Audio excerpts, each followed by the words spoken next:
Le président du CNR et du FASO aborde maintenant le problème de la dette des pays africains. Nous estimons que la dette s'analyse d'abord de par ses origines. Les origines de la dette remontent aux origines du colonialisme. Ceux qui nous ont prêté de l'argent, ce sont ceux-là qui nous ont colonisés. Ce sont les mêmes qui géraient nos États et nos économies.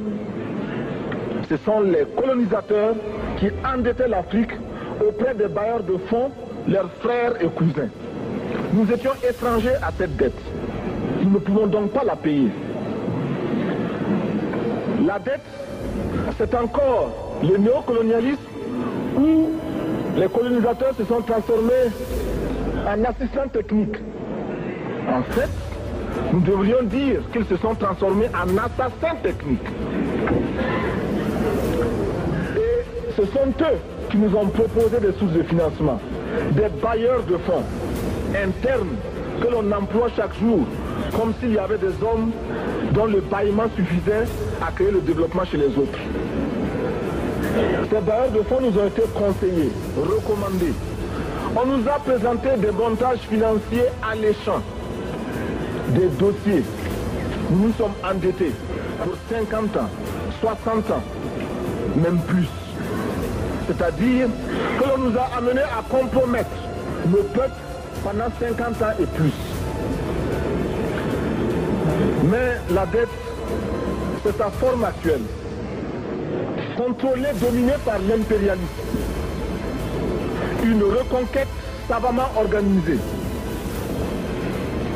pour que l'Afrique, sa croissance, son développement obéissent à des paliers, à des normes qui nous sont totalement étrangères, faisant en sorte que chacun de nous devienne l'esclave financier, c'est-à-dire l'esclave tout court de ceux qui ont eu l'opportunité, la ruse, la fourberie de placer les fonds chez nous avec l'obligation de rembourser.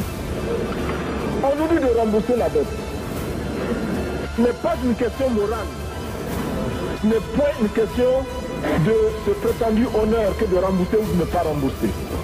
Monsieur le Président, nous avons écouté et applaudi le Premier ministre de Norvège lorsqu'elle est intervenue ici même. Elle a dit, elle qui est européenne, que toute la dette ne peut pas être remboursée. La dette ne peut pas être remboursée. La dette ne peut pas être remboursée parce que, d'abord, si nous ne payons pas, nos bailleurs de fonds ne mourront pas. Soyons-en sûrs. Par contre, si nous payons, c'est nous qui allons mourir. Soyons-en sûrs également. Ceux qui nous ont amenés, ceux qui nous ont conduits à l'endettement, ont joué comme dans un casino. Quand ils gagnaient, il n'y avait pas de débat. Maintenant qu'ils ont perdu au jeu, ils nous exigent le remboursement. Et l'on parle de crise. Non, Monsieur le Président, ils ont joué, ils ont perdu, c'est la règle du jeu. La vie continue.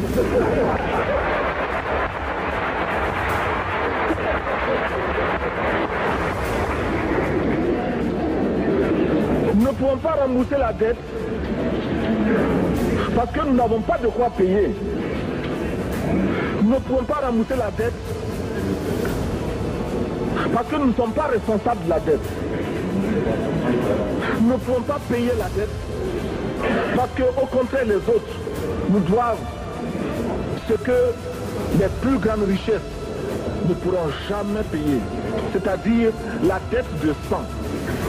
C'est notre sang qui a été versé.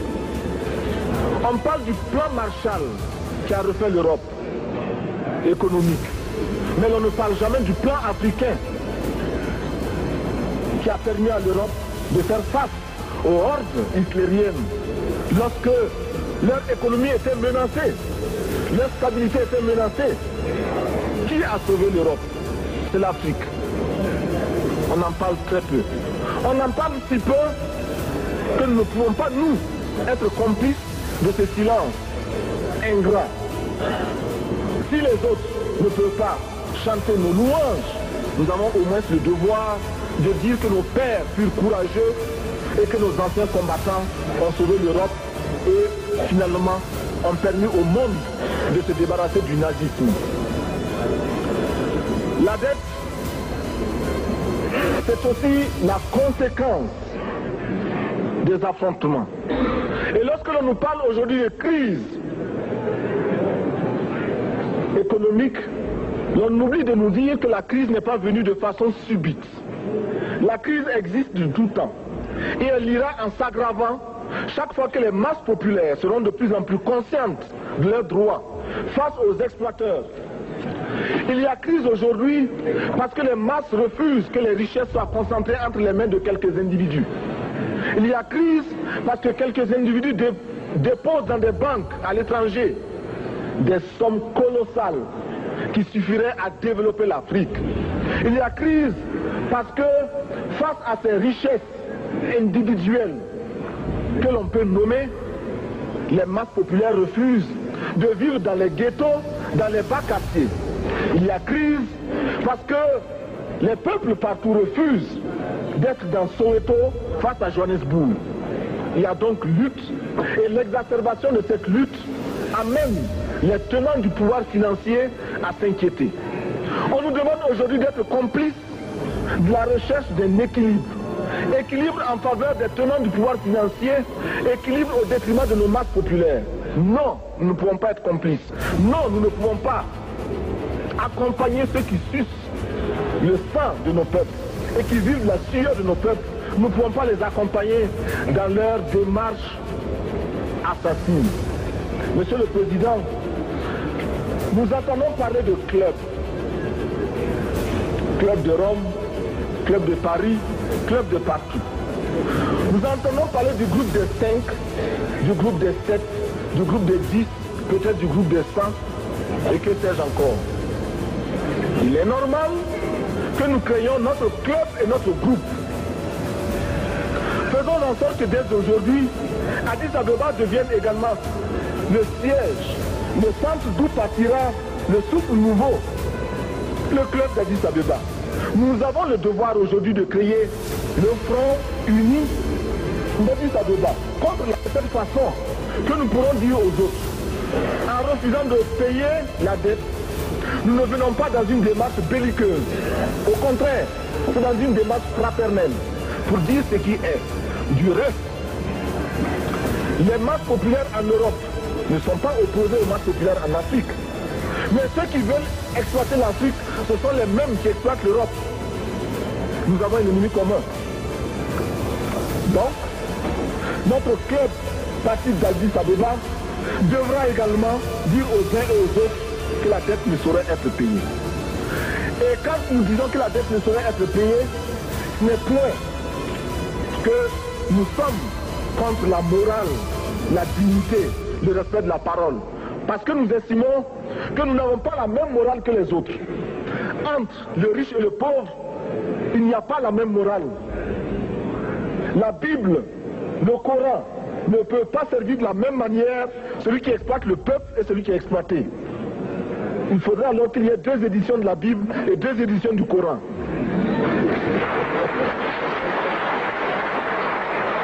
Nous ne pouvons pas accepter qu'on nous parle de dignité. Nous ne pouvons pas accepter que l'on nous parle de mérite de ceux qui payent et de perte de confiance vis-à-vis de ceux qui ne paieraient pas. Nous devons au contraire dire que c'est normal aujourd'hui. Nous devons au contraire reconnaître que les plus grands voleurs sont les plus riches. Un pauvre, quand il vole, ne commet qu'un larcin ou une peccadille, tout juste pour survivre par nécessité. Les riches, ce sont eux qui volent le fisc, les douanes et qui exploitent les peuples.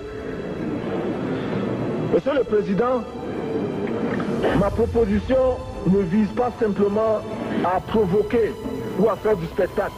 Je voudrais dire ce que chacun de nous pense et souhaite. Qui ici ne souhaite pas que la dette soit purement et simplement effacée? Celui qui ne le souhaite pas, il peut sortir, prendre son avion et aller tout de suite à la Banque mondiale payer. Tous nous souhaitons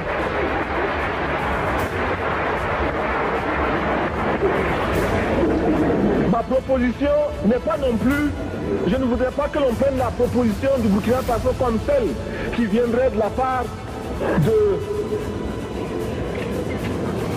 jeunes sans maturité, sans expérience. Je ne voudrais pas non plus que l'on pense qu'il n'y a que les révolutionnaires à parler de cette façon. Je voudrais que l'on admette que c'est simplement l'objectivité et l'obligation.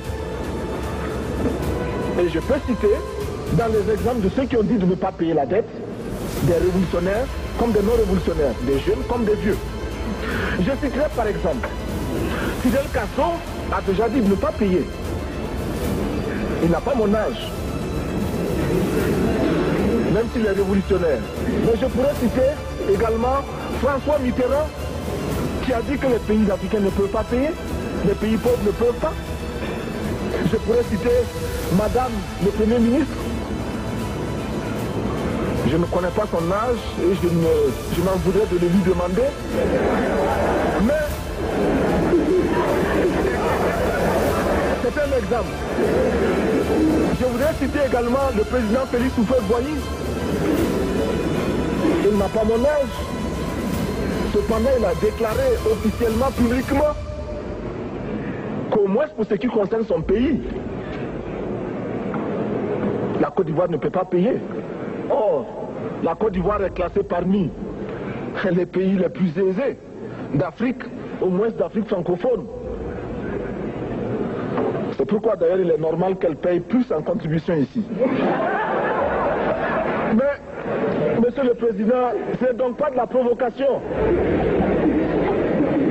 Je voudrais que très sagement, vous nous offriez des solutions. Je voudrais que notre conférence adopte la nécessité de dire clairement que nous ne pouvons pas payer la dette. Non pas dans un esprit belliqueux, belliciste. Ceci pour éviter que nous n'allions individuellement nous faire assassiner. Si le Burkina Faso tout seul refuse de payer la dette, je ne serai pas là à la prochaine conférence. Par contre, avec le soutien de tous, dont j'ai besoin,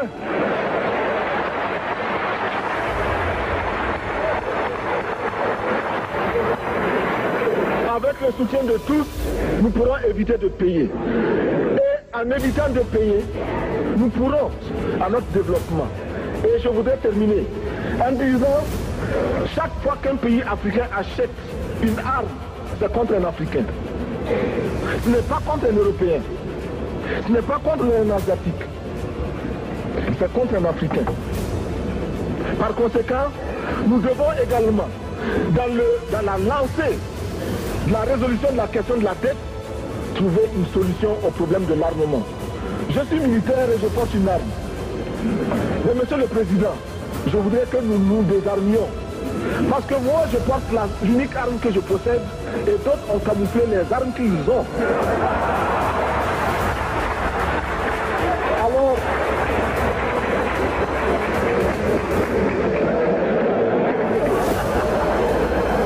Alors,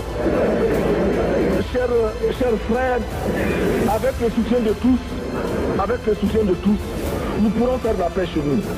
Nous pourrons également utiliser ces immenses potentialités pour développer l'Afrique, parce que notre sous-sol sont riches. Nous avons suffisamment de bras et nous avons un marché immense, très vaste, du nord au sud, de l'est à l'ouest. Nous avons suffisamment de capacités intellectuelles pour créer, ou tout au moins prendre la technologie et la science partout où nous pourrons les trouver. Monsieur le Président, faisons en sorte que nous mettions au point ce front uni d'Addis Abeba contre la dette. Faisons en sorte que ce soit à partir d'Addis Abeba que nous décidions de limiter la course aux armements entre pays faibles et pauvres. Les gourdins et les coutelas que nous achetons sont inutiles. Faisons en sorte également que le marché africain soit le marché des Africains. Produire en Afrique, transformer en Afrique et consommer en Afrique. Produisons ce dont nous avons besoin et consommons ce que nous produisons au lieu d'importer. Le Burkina Faso est venu vous exposer ici la cotonnade produite au Burkina Faso, tissée au Burkina Faso, cousue au Burkina Faso pour habiller les Burkinabés. Ma délégation et moi-même, nous sommes habillés par nos tisserands, nos paysans. Il n'y a pas un seul fil qui vienne de l'Europe ou de l'Amérique.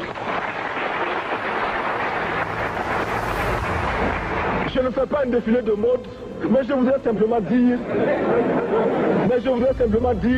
que nous devons accepter de vivre africain. C'est la seule façon de vivre libre et de vivre digne. Je vous remercie, Monsieur le Président. La patrie ou la mort, nous vaincrons.